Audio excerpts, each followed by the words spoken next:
दिवाकराद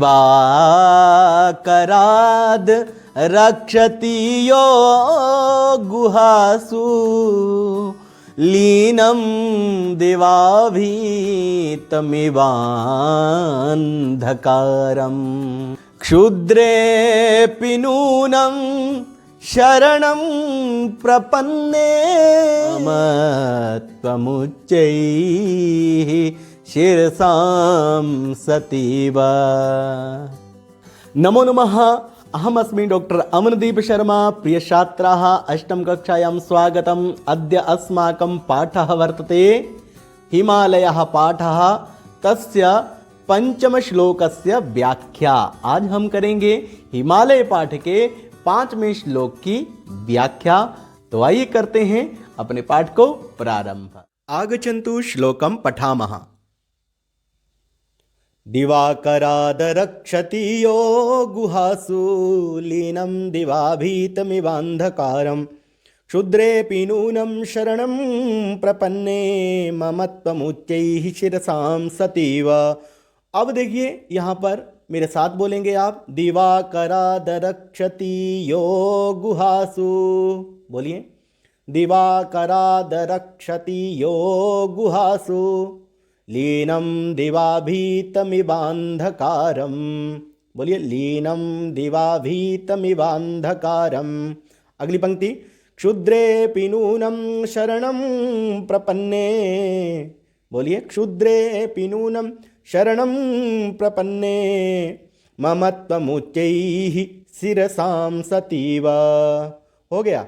अब आगे देखिए। अब करेंगे इसका पदच्छेद। जो पद जुड़े हुए हैं उन्हें अलग करेंगे। जैसे देखिए, दिवाकराद रक्षति यह गुहासु लीनं दिवाभीतम इव अंधकारम क्षुद्रे अपि नूनं शरणं प्रपन्ने मम त्वम् उच्चैः शिरसां सति इव सतीव। उसके बाद देखिए संधि विच्छेद करेंगे। संधि विच्छेद करने से पहले देखिए इन पदों को। दिवाकराद रक्षति, उसके बाद देखिए अगला पद कौन सा है हमारा? दिवाभीतमिवान्धकारम, ये हमारा अगला पद है। और उसके बाद क्षुद्रेऽपि, यहाँ देखिए। और उसके बाद अंत में देखिए मम त्वमुच्चैः। अब चलते हैं संधि विच्छेद की प्रक्रिया में। कहाँ पर संधि हुई है जिसे हमें अलग करना है। दिवाकराद रक्षति, यहाँ देखिए दिवाकराद में अंत में द जो है हलंत है, आधा है। तो आधे अक्षर में उससे अगला जो व्यंजन होता है वो स्वतः जुड़ जाता है और ये व्यंजन संधि के अंतर्गत आता है। और उससे अगला जो उदाहरण है दिवाभीतम इवान्धकारम, यहाँ पर 2 जगहों पर संधि हुई है। पहली तो संधि दिवाभीतम धन इव, तो बन गया दिवाभीतम मिव बन गया।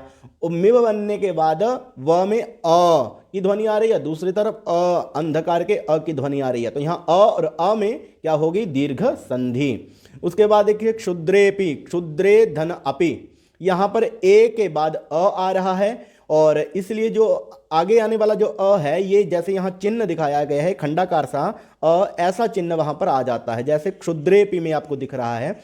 तो इसका उच्चारण नहीं किया जाता है, बस ये यहाँ पर ये दिखाने के लिए होता है कि यहाँ पर अ है।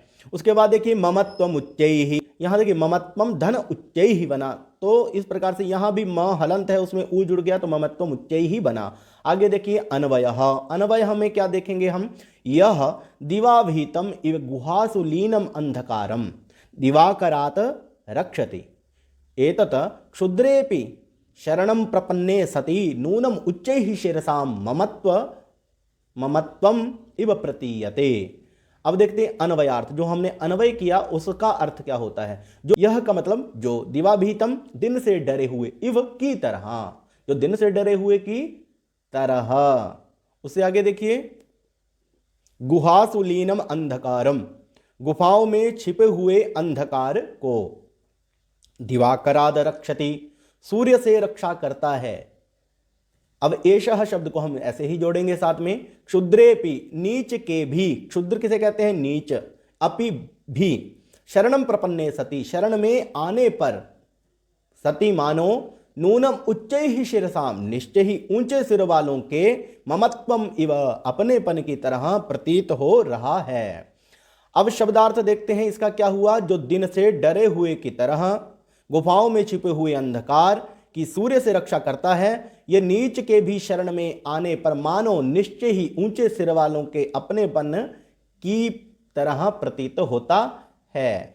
अब इसका भावार्थ देखते हैं। भावार्थ में ये समझ आएगा, जो हिमालय दिन से डरे हुए उल्लू इत्यादि की तरह गुफाओं में छिपे हुए अंधकार की सूर्य के प्रकाश से रक्षा करता है, ये इस तरह के नीचों के शरण में आ जाने पर अर्थात झुक जाने पर, अपने किए पर पश्चाताप कर लेने पर मानो निश्चय ही ऊंचे सिर वालों अर्थात महान पुरुषों के व्यवहार के समान उन्हें अपनापन प्रदान कर। तो आइए अब करते हैं शब्दार्थों को जो हमारे इस हिमालय पाठ में आए हैं।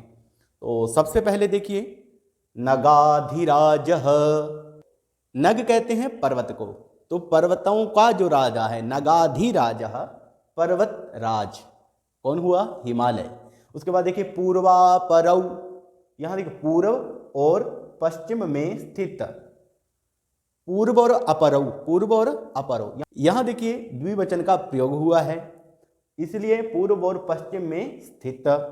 तोय निधि, तोय निधि में भी यहां देखिए बड़ी की मात्रा है, तो ये भी द्विवचन को बताती है, इसलिए दोनों समुद्रों को तोय निधि। उसके बाद देखिए बगाह्य, बगाह्य मतलब प्रविष्ट होकर।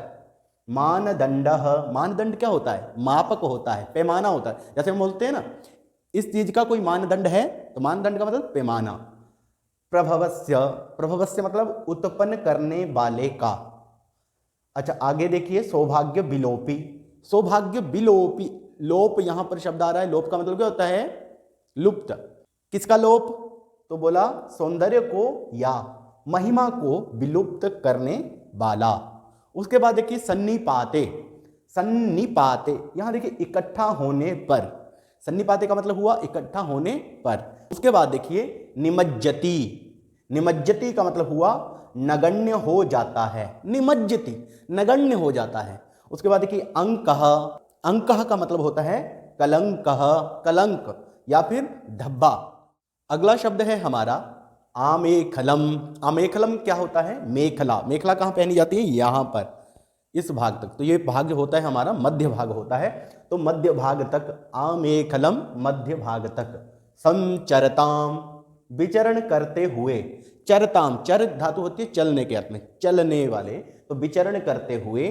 सानुगताम, चोटियों पर गई हुई। सानुगताम, गताम गई हुई, कहाँ पर? सानुगताम अर्थात चोटियों पर गई हुई।